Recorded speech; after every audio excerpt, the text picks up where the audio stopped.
Belasan pengacara yang tergabung dalam Pengacara Nganjuk Bersatu melaporkan Federal International Finance Nganjuk karena dianggap telah melakukan tindak pidana pencurian sepeda motor Beat warna merah dengan nomor polisi AG 4162 UU atas nama Emi Handayani.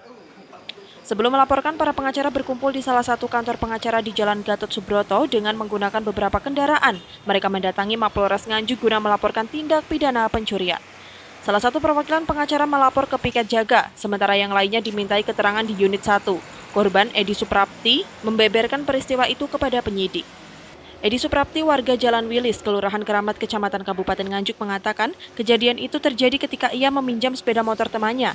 Saat melintas di Jalan Lurah Surodarmo, ia dihentikan dua orang yang mengatakan jika motor yang dinaiki ada masalah dengan angsuran. Dua orang yang tidak ia kenal mengatakan jika motornya ada tunggakan 1 bulan, sehingga ia mau menitip surat tagihan kepada pemilik motor. Setelah di kantor Federal International Finance, Suprapti tidak mendapatkan surat tagihan, malah ia diminta menandatangani surat penyerahan barang.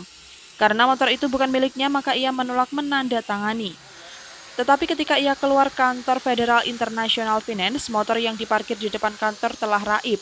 Ia menanyakan kepada tukang parkir, dinyatakan jika motornya telah dimasukkan kantor.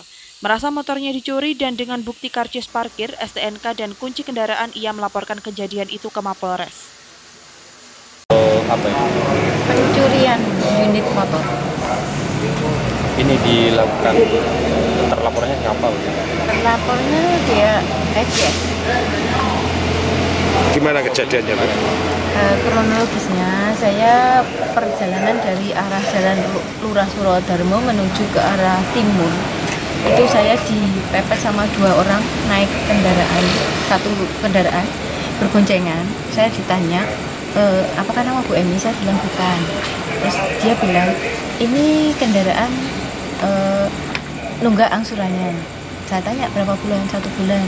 Bu, saya mau titip tagihan untuk Bu Emi karena saya ke sana 2 kali nggak ketemu versinya sana.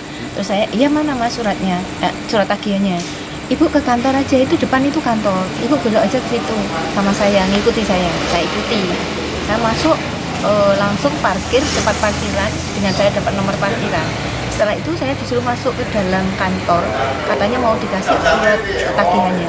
Ternyata setelah itu saya tidak dapat surat tagihan sebagaimana dia katakan. Setelah saya keluar, kendaraan saya tidak ada. Berarti diketahui, Bu, siapa yang mengambil kendaraan itu? Oh tidak, saya tidak tahu. Diduga orang FIF. Iya. Bukti-bukti yang ditunjukkan ke ini, Bu, yang ke polisi? Bukti apa? STNK, kontak sepeda motor, sama bukti nomor parkir. Beberapa saat setelah dimintai keterangan secara tertutup di SPKT, akhirnya pelapor mendapatkan surat bukti lapor atau LP. Sementara Purwoko mengatakan korban ketika itu sudah bilang jika dirinya pengacara, mengapa tidak mau memberikan toleransi. Jika hal ini terus dilakukan, maka Pengacara Nganjuk Bersatu siap membumi hanguskan preman yang berkedok kolektor. Advokat Kabupaten Nganjuk adalah advokat bersatu. Ketika dari saudara saya merasa dilecehkan, sudah menyampaikan terjadinya bahwa dia lawyer, dia malah mengejawantakan. Prinsip kami adalah prinsip hukum. Siapapun ketika mengambil barang seseorang tanpa seizin orang yang membawa atau yang menguasai barang, itu sudah melakukan tindak pidana. Jadi di Nganjuk ini siapapun orangnya dan siapapun manusianya, ketika dia berjalan tidak real sesuai dengan hukum, kami advokat dari organisasi seluruh advokat di Kabupaten Nganjuk siap untuk membumi hanguskan para orang-orang yang berkedok, preman yang berkedok sebagai kolektor ini. Setelah mendapatkan LP, Pengacara Nganjuk Bersatu menunggu proses hukum selanjutnya. Dari Nganjuk, Haryadi Swandito, GRTV.